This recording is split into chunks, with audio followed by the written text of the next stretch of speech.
नमस्कार।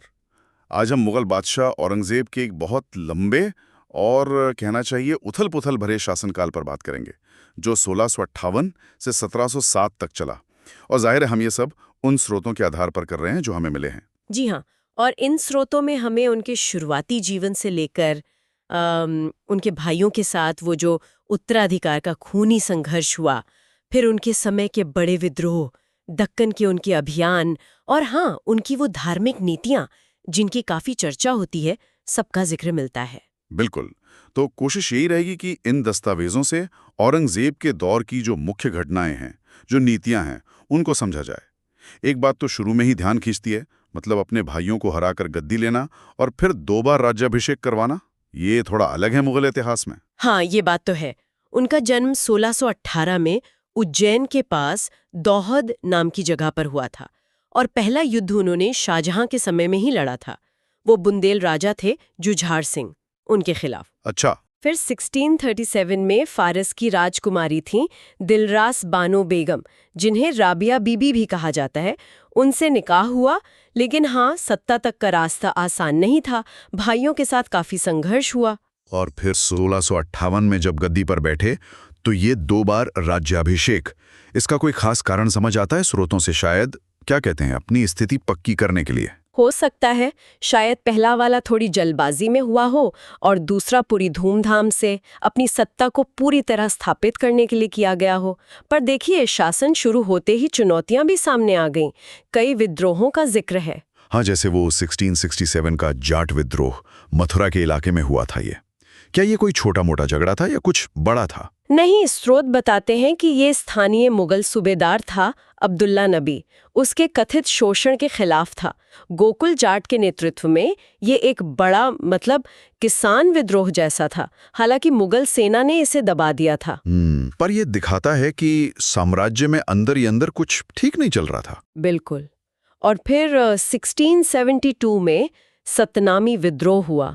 ये भी बड़ा दिलचस्प है कि एक धार्मिक पंथ के लोग, और शुरुआत हुई एक मामूली सैनिक और किसान के झगड़े से, और वो इतना बड़ा विद्रोह बन गया। सही बात है, मतलब जमीनी स्तर पर तनाव काफी था, जो छोटी सी बात पर भी भड़क सकता था। जी, और इसे भी सख्ती से दबाया गया।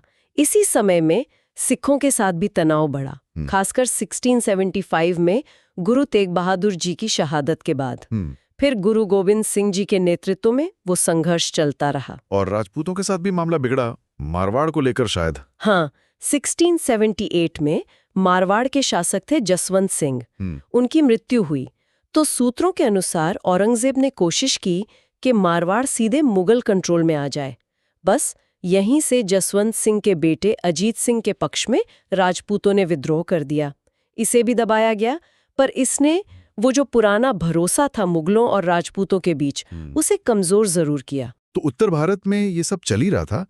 क्या इसी वजह से औरंगजेब का ध्यान और जो साम्राज्य के संसाधन थे वो दक्कन की तरफ ज्यादा खींचते चले गए? स्रोत कुछ ऐसा इशारा करते हैं। ये एक बड़ा सवाल है, और दक्कन नीति के पीछे कई कारण दिखते हैं।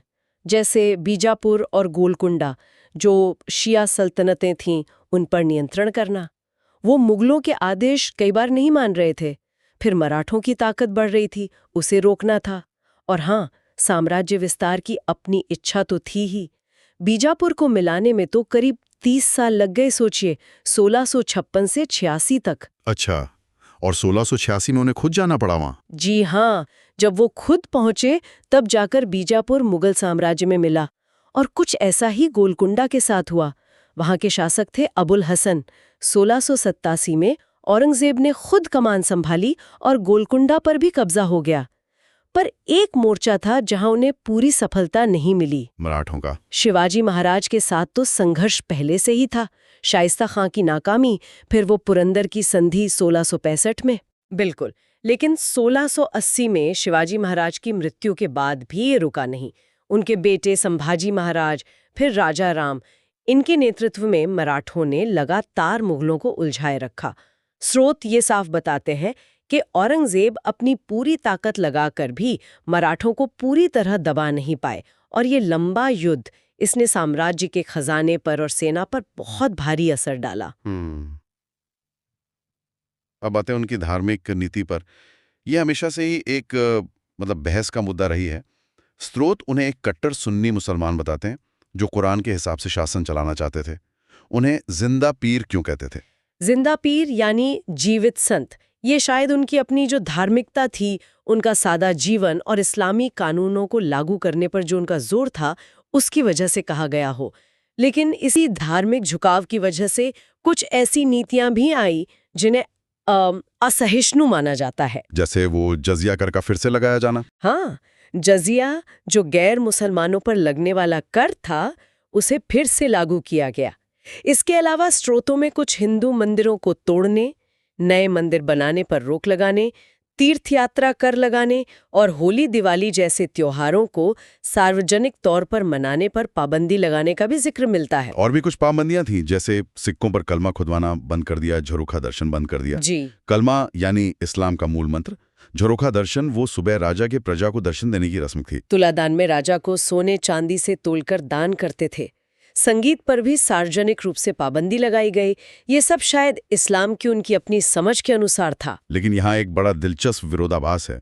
संगीत पर पाबंदी पर स्रोत कहते हैं कि औरंगजेब खुद वीणा बजाने में माहिर थे। हाँ, ये वाकई एक बहुत रोचक बात है। ये उनकी शख्सियत की जटिलता को दिखाता है। तो अगर हम संक्षेप में देखें, औरंगजेब का शासनकाल वो समय था जब साम्राज्य अपने चरम विस्तार पर पहुंचा, खासकर दक्कन जीतने के बाद। पर इसी दौर में बहुत सारे विद्रोह हुए, मराठों से एक न खत्म होने वाला युद्ध चला और उनकी धार्मिक नीतियों ने भी काफी असंतोष पैदा किया। तो क्या हम ये कह सकते हैं कि साम्राज्य भौगोलिक रूप से तो शायद सबसे बड़ा हो गया, पर अंदर से शायद कमजोर होने लगा था? हाँ, ये कहा जा सकता है।